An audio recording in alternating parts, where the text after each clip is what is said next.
দর্শক শুনছিলেন mercantile bank সংবাদ শিরোনাম। এবারে জানাবো বিস্তারিত সংবাদ। জনগণের আস্থা, বিশ্বাস অর্জন ও সংগঠনকে সুসংগঠিত করে উন্নয়নের ধারা অব্যাহত রাখতে নেতাকর্মীদের নির্দেশ দিয়েছেন আওয়ামী লীগ সভাপতি ও প্রধানমন্ত্রী শেখ হাসিনা। ঐতিহাসিক সোহরাওয়ার্দী উদ্যানে দলের ৭৫তম প্রতিষ্ঠা বার্ষিকীর আলোচনা সভায় এই আহ্বান জানিয়েছেন তিনি। শেখ হাসিনা বলেন, বারবার আওয়ামী লীগের উপর আঘাত আসলেও ধ্বংস করতে পারেনি, বরং সংগ্রাম করে জেগে উঠেছে। আতিকুর রহমান জানাচ্ছেন বিস্তারিত। বাংলা ভাষা ও সংস্কৃতি ভিত্তিক অসাম্প্রদায়িক স্বাধীন রাষ্ট্র প্রতিষ্ঠার আকাঙ্ক্ষায় ১৯৪৯ সালে ২৩ জুন ঢাকার রোজ গার্ডেনে জন্ম নেয়া বাংলাদেশে গণতন্ত্র প্রতিষ্ঠার অন্যতম দল আওয়ামী লীগের ৭৫ বছর। তাদের হাতে জন্ম হয়েছে স্বাধীন সার্বভৌম বাংলাদেশের। প্লাটিনাম জয়ন্তী উদযাপনে ঐতিহাসিক সোহরাওয়ার্দী উদ্যানের আলোচনায় যোগ দেন আওয়ামী লীগ সভাপতি ও প্রধানমন্ত্রী শেখ হাসিনা। বঙ্গবন্ধু কন্যা বলেন, অনেক রাজনৈতিক দল দেশে লুটপাট করেছে, আর আওয়ামী লীগ গণতন্ত্র প্রতিষ্ঠা করেছে, দেশের মানুষের ভাগ্য পরিবর্তন করেছে। বারবার এই দলের উপর আঘাত এসেছে, বারবার এই দলকে খণ্ড বিখণ্ড করা হয়েছে। আওয়ামী লীগ জনগণের অধিকার আদায়ের সংগঠন, আওয়ামী লীগ জনগণের আর্থসামাজিক উন্নতি করার সংগঠন। কাজে বারবার আঘাত এসেও এই সংগঠনকে কোনো ক্ষতি করতে পারে নাই। ফিনিক্স পাখির মতো যেমন সেই পুড়িয়ে ফেলার পরেও ভস্ম থেকে জেগে ওঠে, এই আওয়ামী লীগ ঠিক সেইভাবেই জেগে উঠেছে। মৃত্যুকে পরোয়া না করে দেশের জন্য কাজ করে যাবেন জানিয়ে শেখ হাসিনা দলকে সুসংগঠিত করতে নেতাকর্মীদের নির্দেশনা দেন। সংগঠনকে সুসংগঠিত করতে হবে। যদি সংগঠন শক্তিশালী হয় আর দেশের গণমানুষের সমর্থন পাওয়া যায়, যতই ষড়যন্ত্র হোক, হ্যাঁ, মৃত্যুর কাছে সে সবাই যে সময় হতে পারে, যখন হতে পারে, যে কোনো সময় মৃত্যু আসতে পারে। তার জন্য আমি কোনোদিনই ভীত না, কখনো ভয় পাইনি, পাবো না। কিন্তু যতক্ষণ শ্বাস ততক্ষণ আস, বাংলাদেশের মানুষের ভাগ্য পরিবর্তনে আমার বাবার যে চিন্তা চেতনা তা বাস্তবায়ন করে এদেশের মানুষকে একটা উন্নত জীবন দেব, এটাই আমাদের লক্ষ্য। প্রধানমন্ত্রী বলেন, দারিদ্রতা কমিয়ে স্মার্ট সোনার বাংলাদেশ গড়বে আওয়ামী লীগ। বাংলাদেশ এগিয়ে যাচ্ছে, বাংলাদেশ এগিয়ে যাবে। আওয়ামী লীগ এদেশের মানুষের ভাগ্য পরিবর্তন করেছে, এদেশের মানুষকে ক্ষুধা দারিদ্র্যমুক্ত উন্নত সমৃদ্ধ সোনার বাংলা অবশ্যই দেবে। স্মার্ট সোনার বাংলা ইনশাআল্লাহ আমরা গড়ে তুলব। শেখ হাসিনা বলেন, যারা আওয়ামী লীগ ছেড়ে গেছে তারা ভুল করেছে। কেউ দল ছেড়ে গিয়ে অন্য দল করেছেন, কেউ দল ছেড়ে চলে গিয়েছেন, কিন্তু তারা ভুল করেছেন। আতিকুর রহমান, RTV, ঢাকা। দেশের বৃহত্তম ও ঐতিহ্যবাহী রাজনৈতিক দল আওয়ামী লীগের প্লাটিনাম জয়ন্তী উদযাপনে সোহরাওয়ার্দী উদ্যানে লাখো জনতার সমাগম ঘটে। ডিজিটাল থেকে স্মার্ট দেশ গঠনে আওয়ামী লীগ অগ্রণী ভূমিকা রাখছে জানিয়ে নেতাকর্মীরা বলেন, বঙ্গবন্ধুর আওয়ামী লীগ জনগণের আস্থার দল। আরও জানাচ্ছেন বিপুল দেবরায়।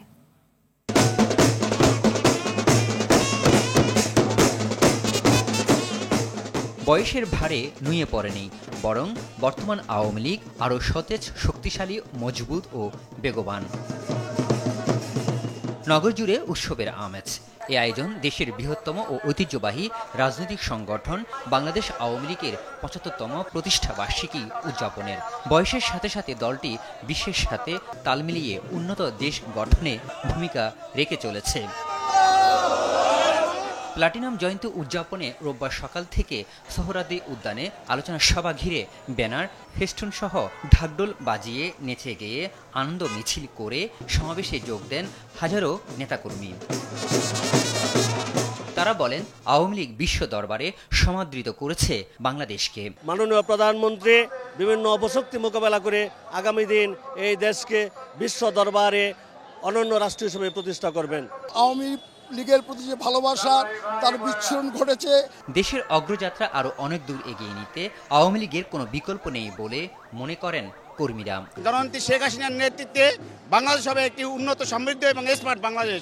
আমরা আশা রাখবো আগামীতেও কোনোদিন জননেত্রী শেখ হাসিনার স্থান কেউ নিতে পারবে না। আলোচনার সভায় আওয়ামী লীগের সাধারণ সম্পাদক জানান, শেখ হাসিনাই বাংলাদেশের জনগণের একমাত্র আস্থার ঠিকানা। আমাদের স্বপ্ন, সাহসের নির্ভরযোগ্য ঠিকানা প্রধানমন্ত্রী, জননেত্রী, দেশরত্ন শেখ হাসিনা। শেখ হাসিনা বাংলাদেশের ম্যাজিশিয়ান অব পলিটিক্স জানিয়ে ওবায়দুল কাদের বলেন, জাতির পিতা বঙ্গবন্ধু শেখ মুজিবুর রহমানের মতো শেখ হাসিনাও অমর হয়ে থাকবেন।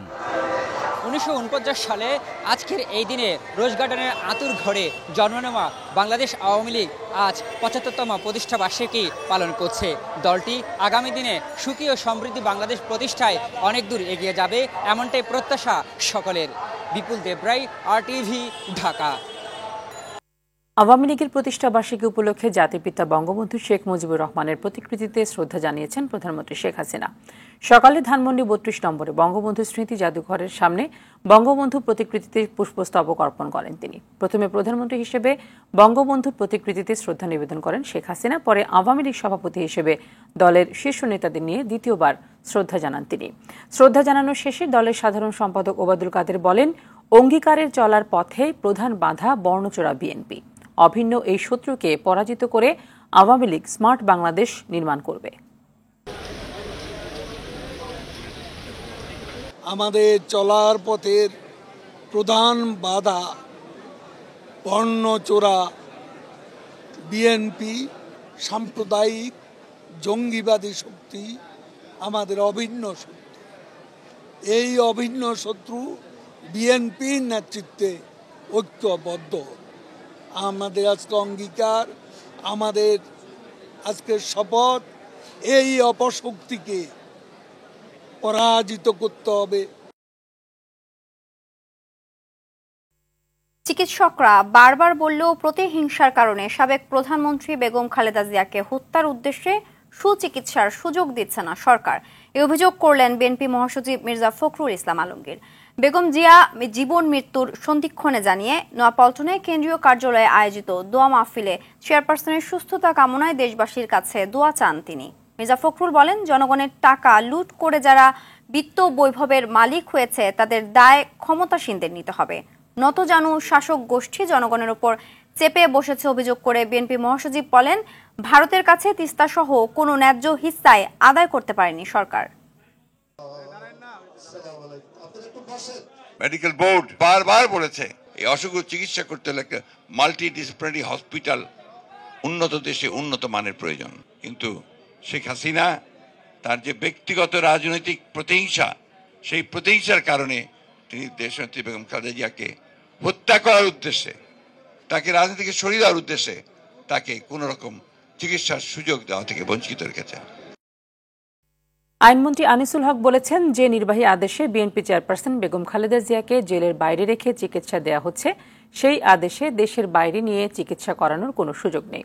সকালে রাজধানীর বিচার প্রশাসন প্রশিক্ষণ ইনস্টিটিউটে সিনিয়র সহকারী জজ ও সমপর্যায়ের বিচার বিভাগীয় কর্মকর্তাদের রিফ্রেশার কোর্সের উদ্বোধন শেষে একথা বলেন তিনি। মানবিক দৃষ্টিকোণ থেকে দেখা হয়েছে বলেই খালেদা জিয়ার সাজা স্থগিত করে তাকে চিকিৎসা সেবার সুযোগ দেওয়া হচ্ছে বলে জানান আইনমন্ত্রী। দুদক দুর্নীতিবাজদের বিরুদ্ধে ব্যবস্থা নিচ্ছে, পাশাপাশি তথ্যভিত্তিক সংবাদ প্রকাশের জন্য গণমাধ্যমকে আহ্বান জানান তিনি। মানবিক দৃষ্টিকোণ থেকে মাননীয় প্রধানমন্ত্রী জননেত্রী শেখ হাসিনা দেখেছেন বলেই কিন্তু আপনার 2020 সালে 25শে মার্চ তাকে তার সাজা স্থগিত রেখে মুক্তি দেওয়া হয়েছে এবং আজ পর্যন্ত তিনি কিন্তু যেই হাসপাতালে তার ইচ্ছা মতো যে চিকিৎসা নেওয়ার সেই ব্যবস্থা করা হয়েছে, যেই নির্বাহী আদেশটা যেই আইনের ভিত্তিতে দেওয়া হয়েছে সেই আইনে তাকে এখন বিদেশ যাওয়ার অনুমতি দেওয়া যায় না। প্রধানমন্ত্রী শেখ হাসিনার ভারত সফর অত্যন্ত আন্তরিকতাপূর্ণ ছিল বলে জানিয়েছেন পররাষ্ট্রমন্ত্রী ডক্টর হাসান মাহমুদ। সফরে তিস্তা সহ 54টি নদীর যৌথ ব্যবস্থাপনা নিয়ে আলোচনা হয়েছে জানিয়ে মন্ত্রী বলেন, তিস্তা একটি বড় প্রকল্প, দেশটির কারিগরি দল আসার বিষয়টি ইতিবাচক। তবে প্রধানমন্ত্রীর ও মোদির মধ্যে তিস্তা নদী নিয়ে চীন বিষয়ক কোনো আলোচনা হয়নি। এছাড়া মেডিকেল ইস্যুতে ভারত দ্রুত ই-ভিসা চালু করবে বলেও জানান মন্ত্রী। প্রধানমন্ত্রীর ভারত সফর এবং আওয়ামী লীগের প্রতিষ্ঠা বার্ষিকী নিয়ে পররাষ্ট্র মন্ত্রণালয়ে আয়োজিত ব্রিফিংয়ে তিনি এসব কথা বলেন। সভাপতি ছিলেন, তিস্তা নদী নিয়ে বা আমাদের যৌথ নদী ব্যবস্থাপনা নিয়ে আলোচনা হয়েছে। আমাদের 54টি যৌথ নদী রয়েছে এবং সেই যৌথ নদীর যদি আমরা একটা অভিন্ন ব্যবস্থাপনা করতে পারি তাহলে সেটা যে দুটি দেশকেই উপকৃত করবে সে নিয়ে আমরা আলোচনা উপস্থাপন করেছিলাম, সেটি আলোচনা হয়েছে। ছেলের ছাগল কাণ্ডে সমালোচিত এনবিআর কর্মকর্তা মতিউর রহমান ভালোভাবেই ফেঁসে যাচ্ছেন। একের পর এক অনুসন্ধানে বেরিয়ে আসছে তার অবৈধ সম্পদ অর্জনের নানা কীর্তি। দুর্নীতির জন্য মতিউর অনেক আগে থেকেই কুখ্যাতি অর্জন করে ছাড় পেলেও এবার নড়ে চড়ে বসেছে প্রশাসন। এরই মধ্যে তাকে এনবিআর থেকে বের করে দেওয়া হয়েছে, অপসারণ করা হয়েছে সোনালী ব্যাংকের পর্ষদ থেকেও। পেছনে লেগেছে দুদক, চলছে অবৈধ সম্পদের খোঁজ। বিস্তারিত জানাচ্ছেন সেলিম মালিক। এবার কুরবানি ঈদের জন্য সাদেক এগ্রো থেকে 15 লাখ টাকায় ছাগল কেনার ছবি ভাইরাল হলে আলোচনায় আসে যুবক মুশফিকুর রহমান ইফাত। অনুসন্ধানে জানা যায় সে কাস্টমসের দুর্নীতি রাজা খ্যাত প্রভাবশালী এনবিআর কর্মকর্তা মতিউর রহমানের সন্তান। খুশি আপনি? অনেক। এমন খবর সামনে আসায় নিজের ছেলেকে এক প্রকার কুরবানি দেন মতিউর। গণমাধ্যমে অস্বীকার করেন ছেলের পরিচয়, কিন্তু তাতেও মুক্তি মেলেনি তার। এ নিয়ে গণমাধ্যম অনুসন্ধানে নামলে কেঁচো খুঁড়তে সন্ধান মেলে রাসেল ভাইপারের মতো বিষাক্ত সাপের। দেখা যায় ইফাত মতিউরেরই ছেলে। সঙ্গে সন্ধান মেলে মতিউরের দীর্ঘ কর্মজীবনের দুর্নীতির নানা উপাখ্যান। এনবিআর চাকরি জীবনে দুর্নীতির মাধ্যমে অর্জিত সম্পদ দিয়ে স্ত্রী, সন্তান ও নামে বেনামে দেশে বিভিন্ন জায়গায় কিনেছেন শত শত কাঠা জমি, গড়ে তুলেছেন বিলাসবহুল রিসোর্ট, রয়েছে একাধিক প্লট ও ফ্ল্যাট, কোটি কোটি টাকা বিনিয়োগ করেছেন শেয়ার বাজারে। অভিযোগ রয়েছে বিদেশে বিপুল পরিমাণ অর্থ পাচারেরও। বহু আগে থেকে দুর্নীতির জন্য মতিউর কুখ্যাতি অর্জন করলেও বহাল তবিয়তে রয়ে গেছেন মন্ত্রী, আমলা ও প্রভাবশালীদের ছত্রছায়ায়। তবে এবার আর শেষ রক্ষা হচ্ছে না মতিউরের। রোববার দুপুরে তাকে এনবিআর থেকে সরিয়ে দেওয়ার প্রজ্ঞাপন জারি করে অর্থ মন্ত্রণালয়। এতে বলা হয় তাকে মন্ত্রণালয়ের অভ্যন্তরীণ সম্পদ বিভাগ আইআরপিতে সংযুক্ত করা হয়েছে। শুধু তাই নয়, মতিউর রাষ্ট্রায়ত্ত সোনালী ব্যাংকের পরিচালনা পর্ষদের সদস্য হিসেবেও দায়িত্বরত। তবে রোববার দুপুরে অনুষ্ঠিত ব্যাংকের পর্ষদ সভায় যোগ দেননি তিনি। সোনালী ব্যাংকের কর্মকর্তারা গণমাধ্যমকে নিশ্চিত করেছেন সরকারের নির্দেশে আগামীতেও ব্যাংকটির পর্ষদ সভায় আসতে পারবে না মতিউর। মতিউরের জন্য আরো দুঃসংবাদ রয়েছে। তার অবৈধ সম্পদের খুঁজে নেমেছে দুর্নীতি দমন কমিশন দুদক। সংবাদ সম্মেলন করে সংস্থাটি জানিয়েছে দুর্নীতির অভিযোগ তদন্তে এরই মধ্যে 3 সদস্যের কমিটি গঠন করা হয়েছে। কমিশন যেহেতু আমলে নিয়েছে, একটি টিম কাজ করছে। এই অনুসন্ধানকারী টিম স্বাধীনভাবে কাজ করুক, আমরা ফলাফল জানতে পারব। সেলিম মালিক, RTV, ঢাকা।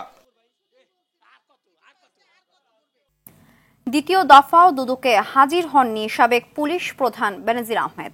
তবে তিনি আইনজীবীর মাধ্যমে দুদক চেয়ারম্যানের কাছে লিখিত বক্তব্য পাঠিয়েছেন। লিখিত বক্তব্যে কি আছে সে বিষয়ে কিছু জানাননি দুদক সচিব খোরশেদা ইয়াসমিন। এদিকে ডিএমপির সাবেক পুলিশ কমিশনার আসাদুজ্জামান মিয়ার অবৈধ সম্পদের অভিযোগের বিষয়ে এখনো কোনো সিদ্ধান্ত নেয়নি দুদক। ইকবাল অনেকের রিপোর্ট। পুলিশের আলোচিত সাবেক মহাপরিদর্শক বেনজির আহমেদ দুর্নীতি দমন কমিশনের দ্বিতীয় দফার তলবেও সাড়া দেননি। হাজির না হয়ে তিনি লিখিত বক্তব্য পাঠিয়েছেন। দুর্নীতি ও বিপুল পরিমাণ অবৈধ সম্পদ অর্জনের অভিযোগে 23 জুন দুদকের প্রধান কার্যালয়ে হাজির হওয়ার কথা ছিল বেনজির আহমেদের।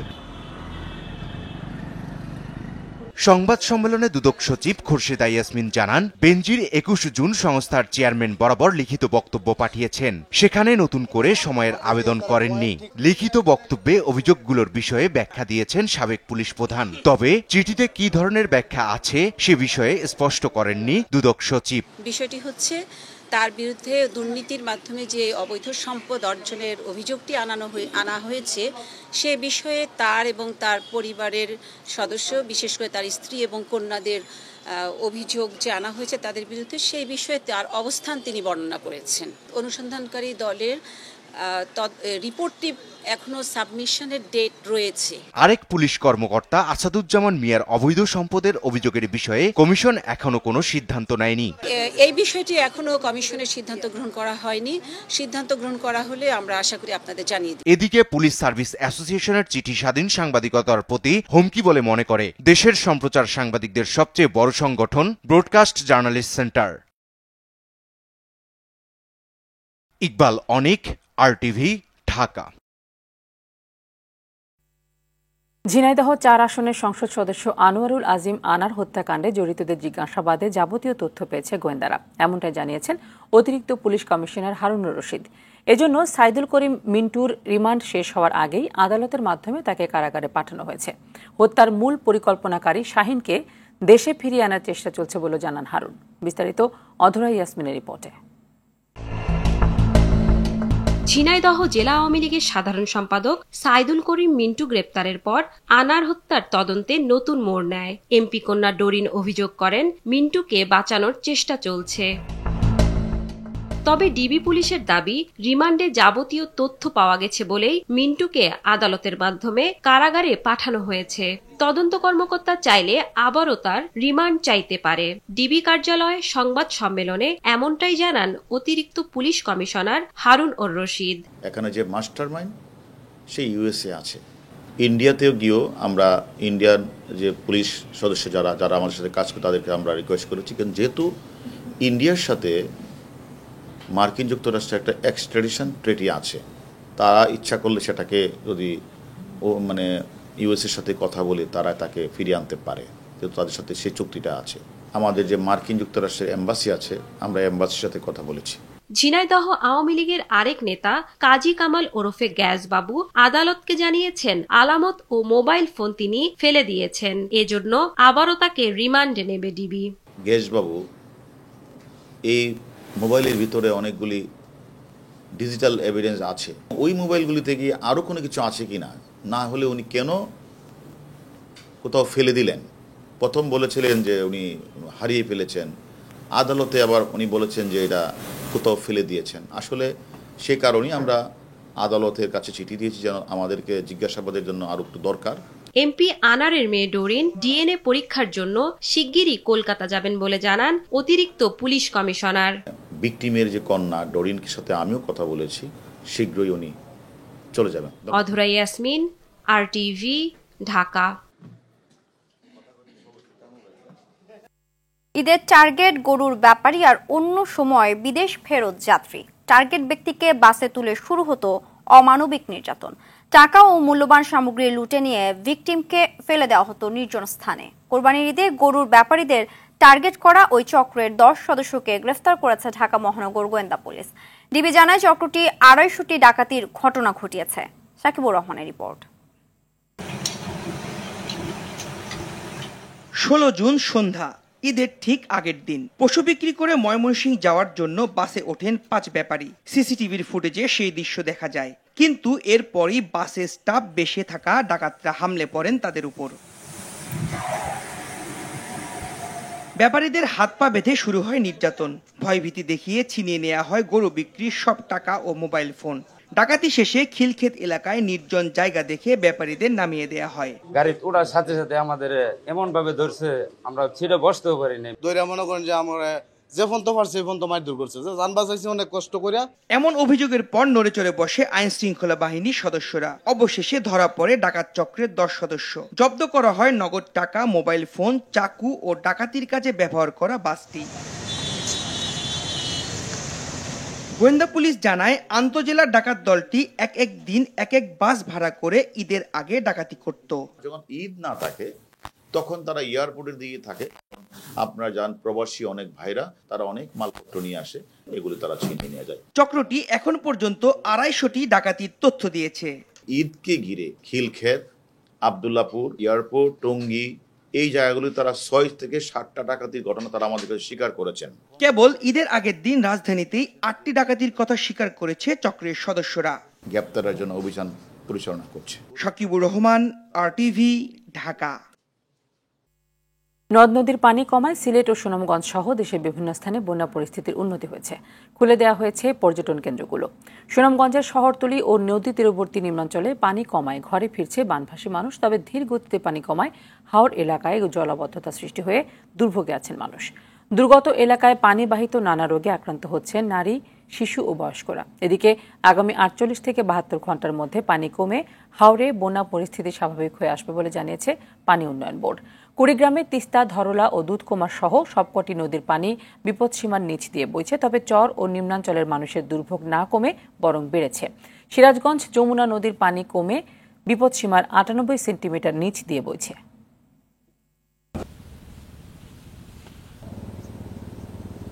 এখনো পানি আর 2-2.5 ফুট আছে, আর এক সপ্তাহ লাগবো এই পানি যেতে। 3 ফুট 4 ফুট ঘরের ভিতরে পানি। এই সমস্যা 5 দিন থেকে আসছে। সমর পানি আসিল ঘরে গেছিলাম কি আমরা করলে আশ্রয় কেন্দ্র থেকে আশ্রয় লইয়া হারিন এখন আমরা 4-5 দিন না খেলে আমরা গরুর খানি নিলাম তো না যাইতাম পারতাম না। বন্যা কাশি এখন বাদাম টাদাম তোলা বাদামও মানুষের গেছে, অনেক ভাসি গেছে, আমার 10 ধানের ভূমি তলায় গেছে। ভবিষ্যতে যে কোনো চ্যালেঞ্জ মোকাবিলায় সেনাবাহিনীকে প্রস্তুত রাখা হবে বলে জানিয়েছেন নবনিযুক্ত সেনা প্রধান জেনারেল ওয়াকারুজ্জামান। দুপুরে নতুন সেনা প্রধান হিসেবে দায়িত্ব নেওয়ার পর সেনা সদর দপ্তরে একথা বলেন তিনি। কারো উস্কানিতে পা দিবে না সেনাবাহিনী এমনটি জানিয়ে তিনি বলেন, মিয়ানমারের সঙ্গে রোহিঙ্গা ছাড়া কোনো ইস্যু নেই। এর আগে বিদায়ী সেনা প্রধানের কাছ থেকে দায়িত্ব বুঝে নেন তিনি। বিস্তারিত বিলাল হোসেনের রিপোর্টে। সামরিক রীতিতে ফুল সজ্জিত খোলা জিপে এভাবেই শ্রদ্ধা আর ভালোবাসায় বিদায় জানানো হয় জেনারেল SM শফিউদ্দিন আহমেদকে। পূর্ণ সামরিক রীতি অনুযায়ী তাকে ফুলেল সজ্জিত গাড়িতে করে রশি টেনে সেনা সদর দপ্তর পার করে দেয়া হয়। এ সময় ফুল দিয়ে বিদায় জানান সেনা সদস্যরা।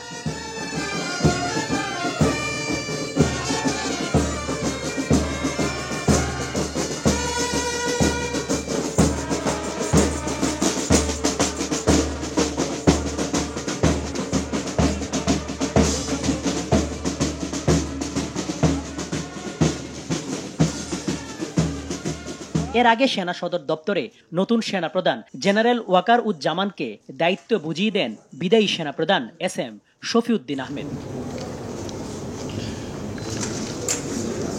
দায়িত্ব নেয়ার পর সাংবাদিকদের নতুন সেনা প্রধান বলেন, দেশ ও জনগণের প্রয়োজনে সব সময় পাশে থাকবে সেনাবাহিনী। সেনা প্রধান হিসাবে আমার প্রধান দায়িত্ব হচ্ছে সেনাবাহিনীকে সবসময় যুদ্ধের জন্য প্রস্তুত রাখা, বিভিন্ন ভবিষ্যৎ চ্যালেঞ্জের জন্য প্রস্তুত রাখা।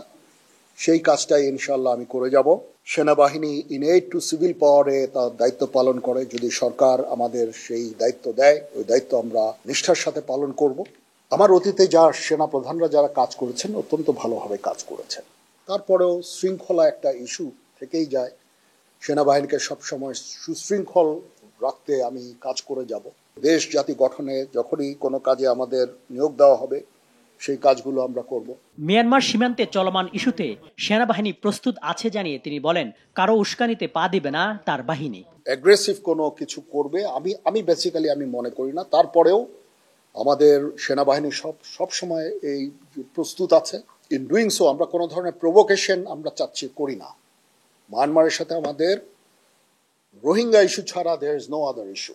আমরা চাই যে তারা এই রোহিঙ্গাদের ফেরত নিয়ে যাক। তাছাড়া তাদের প্রতি আমাদের অন্য কোনো ধরনের বিদ্বেষ বা কোনো ধরনের সমস্যা আমি দেখি না। এর আগে সকালে শিখা অনিবানে পুষ্পস্তবক অর্পণ করেন বিদায়ী সেনাপ্রধান জেনারেল SM শফিউদ্দিন আহমেদ। পরে সেনাকুঞ্জে তাকে দেয়া হয় বিদায়ী guard of honour. Bilal Hossain, RTV, Dhaka. RAB মহাপরিচালক মোহাম্মদ হারুনুর রশিদ জানিয়েছেন, মানবাধিকার লঙ্ঘন নয় বরং কোথাও লঙ্ঘিত হলে তা সুরক্ষায় কাজ করবে র্যাব। দুপুরে বাহিনীর সদর দপ্তরে দায়িত্ব গ্রহণ করার পর সাংবাদিকদের সঙ্গে মত বিনিময়ে এসব কথা বলেন তিনি। সব ক্ষেত্রে আইনের যথাযথ প্রয়োগে কাজ করবেন জানিয়ে র্যাব প্রধান বলেছেন, কোনো সদস্য আইন লঙ্ঘন বা দুর্নীতিতে জড়ালে তার বিরুদ্ধে জিরো টলারেন্সে থাকবেন তারা।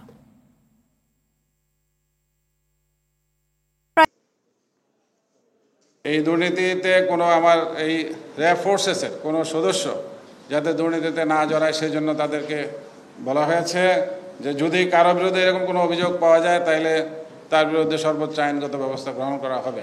আইনের বহির্ভূত কোনো কাজ করে বা আইনের বিচ্যুতি করে সেখানে তো আপনার কোনো অবস্থাতে সে ছাড় পাবে না, তার বিরুদ্ধে ব্যবস্থা হবে। প্রায় 2 মাস বন্ধ থাকার পর খুলেছে কুমিল্লা বিশ্ববিদ্যালয়। সকালে ক্লাসে ফিরে শিক্ষার্থীরা। উপাচার্য ও শিক্ষক সমিতির দ্বন্দ্বের জেরে অনির্দিষ্টকালের বন্ধ, ঈদুল আজহা, গ্রীষ্মকালীন ছুটি সহ 53 দিন ধরে বন্ধ থাকে বিশ্ববিদ্যালয়। এর আগে এক সংবাদ বিজ্ঞপ্তিতে ক্লাসে ফেরার ব্যাপারে ঘোষণা দেয় কুমিল্লা বিশ্ববিদ্যালয় শিক্ষক সমিতি। তবে দাবি আদায় না হওয়া পর্যন্ত প্রতিদিন 2 ঘন্টার অবস্থান কর্মসূচি পালন করার ঘোষণাও দেন তারা। একই সঙ্গে দাবি আদায়ে 20 জুলাই পর্যন্ত প্রশাসনকে সময় বেঁধে দিয়েছে শিক্ষক সমিতি। এ ব্যাপারে বিশ্ববিদ্যালয়ের শিক্ষক সমিতির সভাপতি অধ্যাপক ডক্টর মোহাম্মদ আবু তাহের জানান, সিন্ডিকেটের সিদ্ধান্ত মেনে সশরীরে ক্লাস নেওয়া হবে। প্রয়োজনে অনলাইনে অতিরিক্ত ক্লাস নিয়ে শিক্ষার্থীদের ক্ষতি পুষিয়ে দেওয়ার চেষ্টা করা হবে। 2030 সালের মধ্যে টিবি মুক্ত দেশ গড়ার লক্ষ্যে কাজ করে যাচ্ছে সরকার। বাংলাদেশ থেকে টিবি রোগ পুরোপুরি নির্মূলে সুনির্দিষ্ট কর্মপরিকল্পনা নিয়ে কাজ করছে সরকার। সকালে বিশ্ব স্বাস্থ্য সংস্থা কর্তৃক আয়োজিত আলোচনা সভায় প্রধান অতিথি হিসেবে উপস্থিত হয়ে এসব কথা বলেন স্বাস্থ্যমন্ত্রী ডাক্তার সামন্তলাল সেন। তিনি আরও বলেন, রাসেল ভাইপার নিয়ে আতঙ্কিত না হয়ে আক্রান্ত ব্যক্তিকে দ্রুত হাসপাতালে নিয়ে আসা প্রয়োজন। অনুষ্ঠানে ভার্চুয়াল মাধ্যমে বক্তব্য রাখেন বিশ্ব স্বাস্থ্য সংস্থার আঞ্চলিক পরিচালক সাইমা ওয়াজেদ পুতুল। এছাড়াও বক্তব্য রেখেছেন স্বাস্থ্য প্রতিমন্ত্রী ডাক্তার রোকেয়া সুলতানা ও স্বাস্থ্য সচিব মোহাম্মদ জাহাঙ্গীর আলম সহ দেশি বিদেশি বিভিন্ন সংস্থার প্রতিনিধিরা। রাসেল ভাইপারকে নিয়ে কোনো ভয় পাওয়ার কিছু নাই। মানে আমাদের হেলথ সেক্টরে আমাদের প্রত্যেকটা জেলা উপজেলা প্রত্যেকটা সরকারি হাসপাতালে রাসেল ভাইপারের ভেনাম অ্যান্টিভেনাম মজুদ আছে। 2030 আমরা বাংলাদেশকে টিবি মুক্ত করতে পারব। সারা দেশে নতুন আতঙ্কের নাম রাসেল ভাইপার। বিভিন্ন জেলায় এই সাপের উপদ্রব বেড়ে যাওয়ায় ও সাপের কামড়ে মৃত্যুর ঘটনায় আতঙ্কিত সাধারণ মানুষ। তবে আতঙ্কিত না হয়ে সচেতন হওয়ার পরামর্শ দিয়েছেন বিশেষজ্ঞরা। তারা বলছেন, বনাঞ্চল কমে যাওয়ায় এই সাপটি আবার জনপদে চলে আসছে, তবে সময় মতো চিকিৎসা নিলে মৃত্যু ঝুঁকিও কমে আসে বলে মনে করেন দুর্যোগ বিশেষজ্ঞ ও মিডিয়া ব্যক্তিত্ব মানসুরুল হক। আরও জানাচ্ছেন শরীয়ত খান। পদ্মা পাড় সহ দেশের মানুষের কাছে আতঙ্কের নাম হয়ে উঠেছে মারাত্মক বিষধর রাসেলস ভাইপার বা চন্দ্রবোড়া। এক সময় বিলুপ্ত হয়ে যাওয়া সাপটি নতুন করে দেখা যাচ্ছে দেশের বিভিন্ন অঞ্চলে। বিশেষ করে পদ্মার তীরবর্তী অঞ্চলে সাপটির দেখা মিলছে বেশি। প্রায়ই শোনা যাচ্ছে রাসেলস ভাইপার সাপে কাটার ঘটনা, যার কামড়ে অবশ হয়ে আসে স্নায়ু, জমাট বেঁধে যায় রক্ত। এতে জনমনে দেখা দিয়েছে আতঙ্ক, চিন্তার ভাঁজ পড়েছে কর্তৃপক্ষের। তবে সাপের এ প্রজাতিটি বাংলাদেশ থেকে বহু আগেই বিলুপ্ত হয়ে গেছে বলে মনে করা হলেও সাম্প্রতিক সময়ে এর অবাধ বিচরণ ভাবিয়ে তুলছে সংশ্লিষ্টদের। এ অঞ্চলে সাপটি কিভাবে ফিরে আসছে সেই প্রশ্ন উঠেছে সবার মনে। রাসেলস ভাইপার যেটা বলছি, যে এই সাপ এই গত 10 বছর বা 12 বছরে অত্যাধিক পরিমাণে বেড়ে যাওয়ার মূল কারণ হচ্ছে এই তারা যে সকল প্রাণীর খাদ্য, এই সকল প্রাণী অনেকাংশেই কমে গেছে, বন জঙ্গল কমে গেছে। আমাদের উচিত বন জঙ্গলকে স্বাভাবিক অবস্থায় রাখা, প্রকৃতিকে স্বাভাবিক অবস্থায় রাখা। যদি আমরা বন জঙ্গল বা গাছ নিধন কম করি, প্রকৃতির উপর আমরা প্রেশার কম দিই বা প্রকৃতিকে আমরা স্বাভাবিকভাবে রাখি, তাহলে এই ধরনের প্রাণী যে সকল অন্য প্রাণীদের খাবার তারা খেয়ে এই প্রাণীগুলো কমে যাবে, মানে বিষাক্ত প্রাণীগুলো কমে যাবে। হাসপাতালে গিয়ে প্রতিষেধক না নিয়ে অনেকেই যাচ্ছেন ওঝার কাছে। এতে বাড়ছে প্রাণহানির ঘটনা। তবে এ প্রজাতির সাপ কামড়ালে তারও চিকিৎসা আছে। সময় মতো চিকিৎসা নিলে মৃত্যু ঝুঁকিও কমে আসে। যদি কেউ এটা দ্বারা আঘাতপ্রাপ্ত হয় বা ছোবলের শিকার হয়, তাহলে আমি বলবো দ্রুত ওঝার কাছে না যেয়ে দ্রুত হাসপাতালে যাওয়া উচিত। কারণ হাসপাতালে পর্যাপ্ত অ্যান্টিভেনম রয়েছে এবং হাসপাতালে গেলেই এটার প্রকৃত চিকিৎসা পাবে। এটাতে ভয় ভীতির কোনো কারণ নাই। কেউ যদি সাপটা দেখে, তাহলে আমি বলবো যে তাকে মারতে না যেয়ে তাকে চলে যেতে দেওয়া উচিত। কারণ মারতে গেলে যদি আপনি তাকে মারতে না পারেন, তাহলে কিন্তু সে আপনাকে আঘাত করবে। সো এখানে একটা রিস্কের ব্যাপার থাকে। তো এই জন্য সতর্কতার সাথে চলাচল করাটা হচ্ছে আমাদের জন্য উত্তম। আর বন্য প্রাণী বা বন জঙ্গলকে স্বাভাবিক অবস্থায় রাখার জন্য বা বৃদ্ধি করার জন্য আমাদের আরও বেশি উদ্যোগ নিতে হবে। চন্দ্রবোড়া দক্ষ সাঁতারু হওয়ায় নদী স্রোতে ও বন্যার পানিতে দেশের বিভিন্ন এলাকায় ছড়িয়ে পড়েছে বলে জানিয়েছে বাংলাদেশ বন বিভাগ। শরীয়ত খান, RTV, ঢাকা। এবার কৃত্রিম বুদ্ধিমত্তার মাধ্যমে ডিজিটাল সেবাকে স্মার্ট সেবায় পরিবর্তন করতে চায় সরকার, এমনটা জানিয়েছেন ডাক, টেলিযোগাযোগ ও আইসিটি প্রতিমন্ত্রী জুনায়েদ আহমেদ পলক। সকালে রাজধানীর হোটেল ইন্টারকন্টিনেন্টালে আয়োজিত গ্লোবাল ডিজিটাল কম্প্যাক্ট শীর্ষক আলোচনা সভায় প্রধান অতিথি হিসেবে উপস্থিত হয়ে তিনি একথা বলেন। পররাষ্ট্র সচিব মাসুদ বিন মোমেনের সভাপতিত্বে এতে বিশেষ অতিথি হিসেবে উপস্থিত ছিলেন জাতিসংঘের রেসিডেন্স কোঅর্ডিনেটর গুয়েন লুইস সহ বিশ্বের বিভিন্ন দেশের প্রতিনিধিরা। Now we are thinking to replace this traditional.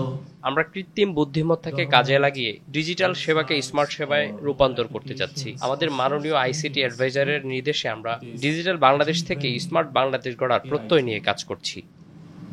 Maybe you are aware about the recent statement. তরুণ সাংবাদিকদেরকে সেরা 4 প্রকল্পের জন্য $18,000 পুরস্কার দিয়েছে যুক্তরাষ্ট্র দূতাবাস। গ্লোবাল ইউথ লিডারশিপ সেন্টারের সাথে অংশীদারিত্বে টেক ক্যাম্প এই আয়োজন করে। অনুষ্ঠানে প্রধান অতিথি ছিলেন যুক্তরাষ্ট্র দূতাবাসের পাবলিক অ্যাফেয়ার্স কাউন্সিলর স্টিভেন ইবেলি। গণমাধ্যম সাক্ষরতার অগ্রগতি ও ভুল তথ্যের বিরুদ্ধে লড়াই নিয়ে আলোচনা করেন তিনি। এই প্রতিযোগিতার জন্য সারা দেশ থেকে 50 জন সাংবাদিকতা শিক্ষার্থী ও তরুণ সাংবাদিককে নির্বাচন করা হয়। এসবিএসসি ব্যাংকের 11তম বার্ষিক সাধারণ সভা অনুষ্ঠিত হয়েছে। শনিবার রাজধানীর একটি কনভেনশন হলে হাইব্রিড পদ্ধতির এ সভায় 2023 অর্থ বছরের আর্থিক বিবরণী, শেয়ার হোল্ডারদের লভ্যাংশ সহ 7টি এজেন্ডা অনুমোদন করা হয়। আর্থিক বিবরণী অনুযায়ী ব্যাংকের আমানত 9,332 কোটি টাকা, যা আগের বছরের চেয়ে 10.82% বেড়েছে। ঋণ ও অগ্রিমের পরিমাণ আগের বছরের চেয়ে বেড়েছে 33%।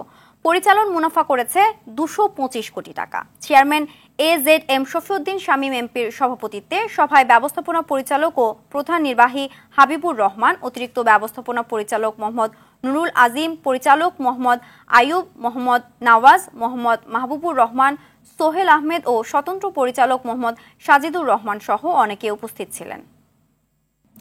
ইসরায়েলের হাইফা বন্দরে 4টি জাহাজ লক্ষ্য করে হামলা চালানোর দাবি করেছে ইয়েমেনের হুথিরা। শনিবার ইরাকের সশস্ত্র গোষ্ঠী ইসলামিক রেজিস্ট্যান্সের সঙ্গে যৌথ এই অভিযান চালায় তারা।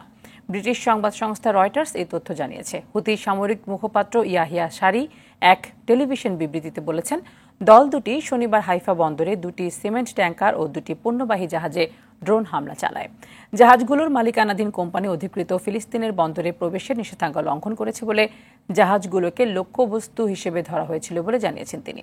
এর আগে ইসরায়েলি এই বন্দরে নোঙর করা সব জাহাজকে লক্ষ্যবস্তু করার হুমকি দিয়েছিল ইরান সমর্থিত হুতিরা। গাজায় উপত্যকায় ইসরায়েলি বিরামহীন হামলায় দ্রুতই দীর্ঘ হচ্ছে মৃত্যুর মিছিল। গেল 24 ঘণ্টায় ভূখণ্ডটিতে নিহত হয়েছে শতাধিক ফিলিস্তিনি, আহত হয়েছে আরও 169 জন। এতে করে উপত্যকাটিতে নিহতের মোট সংখ্যা 37,500 ছাড়িয়েছে। গেল বছর অক্টোবর থেকে চলা এই হামলায় আহত হয়েছেন আরও প্রায় 86,000 ফিলিস্তিনি। এছাড়া ধ্বংসস্তূপের নিচে আটকা পড়ে আছে বহু মানুষ, তাদের কাছে পৌঁছাতে পারছেন না উদ্ধারকর্মীরা। চলতি মাসের প্রথম দিকে গাজায় অবিলম্বে যুদ্ধবিরতির দাবি জানিয়ে জাতিসংঘের নিরাপত্তা পরিষদে প্রস্তাব পাশ হয়েছে। ইতোমধ্যে আন্তর্জাতিক বিচার আদালতে গণহত্যার অভিযোগেও অভিযুক্ত হয়েছে ইসরায়েল।